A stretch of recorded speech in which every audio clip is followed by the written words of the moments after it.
ele é um gênio.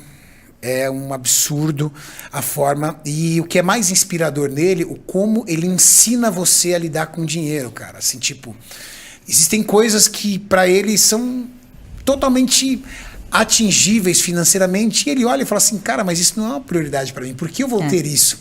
Então ele ensina muito pra gente o que é prioridade e o que é vaidade. É verdade. Eu acho que muito mais do que educação financeira, o seu Luiz Barsi, ele consegue mostrar pra gente muito mais do que ensinar sobre finança. Eu acho que seu pai ele é capaz de ensinar a gente sobre a vida. Seu pai começou com quantos anos de idade? Ele era uma pessoa de vida simples? Você vem de uma geração de quem tem dinheiro ou não? Vida simplíssima. A minha avó veio imigrante da Espanha, né? E veio com 12 anos pra cá, conheceu meu avô, teve o meu pai, ele perdeu o pai com 1 ano de idade. Então, naquela época, né, filho, neto, essas coisas, era filho do meu filho. A nora não tem nada a ver. Então, quando o meu avô morreu, o meu bisavô meio que expulsou a minha avó e meu pai de casa e eles tiveram que ir para um cortiço no Brás. Então, ele dividia ali uma salinha, né, um quarto com outras 3, 4 famílias também de mães solteiras, né? Então, as mães que não trabalhavam ficavam olhando os filhos e a minha avó saía para trabalhar. Já trabalhou de tudo, lavadeira, costureira, né? Até que ela juntou uma graninha e montou ali um estúdio de costura. E a primeira profissão do meu pai foi de engraxate. E logo depois, quando a minha avó montou a lojinha de costura dela, foi alfaiate. Inclusive, ele teve a profissão de alfaiate junto com o Ronaldo Esper. Caramba. Ele se lembra do Ronaldo Esper no Brás, lá tal. Eles eram colegas de profissão na época. E uma das coisas que a minha avó sempre incentivou foi o estudo. Então, o único momento em que você não vai trabalhar junto comigo é no momento da escola, você tem que ir. Sempre fez questão disso e ele sempre foi muito estudioso. Então, ele se formou, foi fazer técnico em contabilidade, que ele falou, não, eu preciso aprender a ganhar dinheiro. Naquela época, fazer um técnico já era algo absurdo. Já era algo absurdo, né? Então, imagina, ele nasceu em 39, né? Então, ele fez um técnico em contabilidade. Minha avó super orgulhosa, né? E começou a trabalhar com escritório de contabilidade, auditoria. E foi aí na faculdade de economia, depois que ele começou a fazer, que ele começou a ter contato com outros colegas mais abastados, de famílias ricas, e começou a ter contato com o mercado financeiro, com os investimentos, enfim. Até que um amigo apresentou para ele o pregão da bolsa, né? Que imagina, naquela época era tudo viva voz, tudo na pedra. Então, até hoje ele fala, pendura na pedra, né? Imagina, hoje é tudo eletrônico, pendura na pedra, né? Fechado, tá? Então, você tinha muito essa questão de os negócios eram fechados no fio do bigode. Eu falo, eu compro, você vende, é isso. A sua palavra é o que vale, né? Então, ali, a sua reputação valia muito no mercado.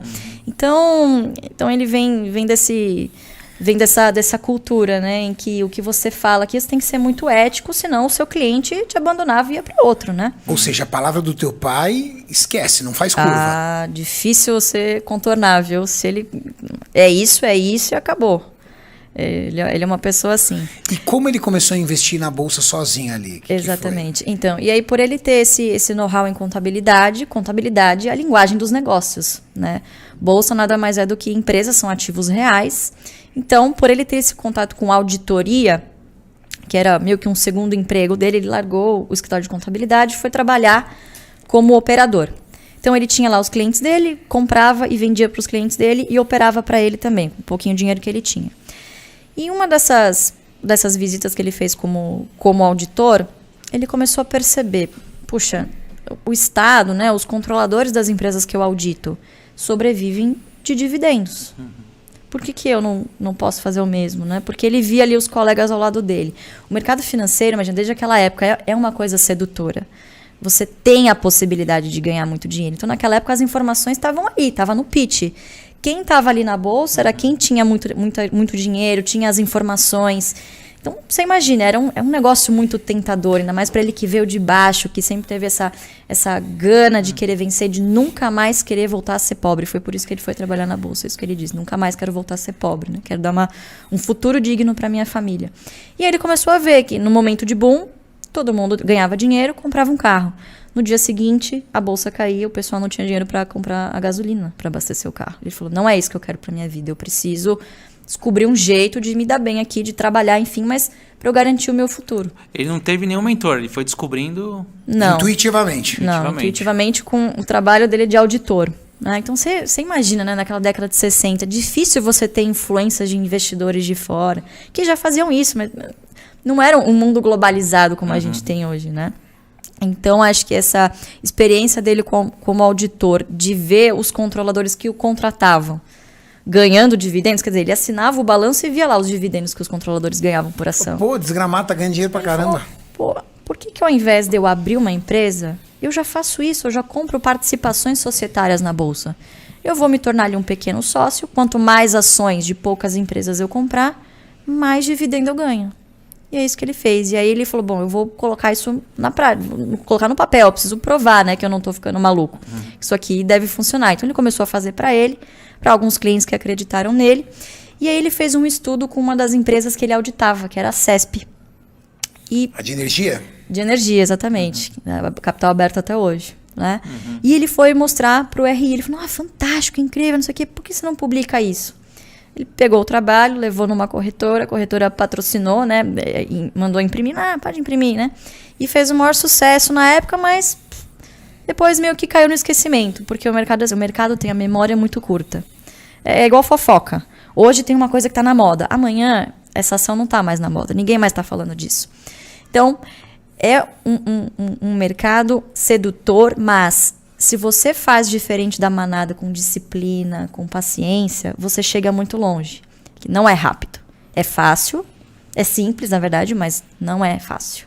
Porque você tem uma luta, inclusive, fisiológica. Você está ali, no meio de um monte de gente que aparentemente está ganhando muito dinheiro, e você está lá, comprando as mesmas ações, ganhando... Ou seja, literalmente você tem que fugir da sedução. Exatamente. Da sedução do lucro rápido, do resultado rápido. Exatamente. O seu pai, ele já te contou, ele se recorda qual foi a primeira ali ação que ele comprou? Qual foi a primeira empresa que ele acreditou?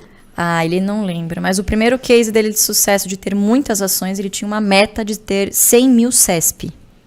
E ele comprou 100 mil CESP, porque na época pagava centavos, né? Custava centavos e pagava, por exemplo, custava R$1 e pagava 50 centavos de dividendo por ano. Então ele fez a conta, se eu comprar aqui um monte de ação, eu vou ganhar 50 centavos por ano, e em 2 anos eu já praticamente paguei todo o meu investimento e o resto é só dividendo. Então ele foi fazendo isso, e aí foi aumentando o leque de ações dele, foi de pouquinho em pouquinho, conquistando outros clientes também de longo prazo. E foi isso. O resto é história, né? O tempo fez o seu papel. Fez história. A matemática, que eu gosto de falar.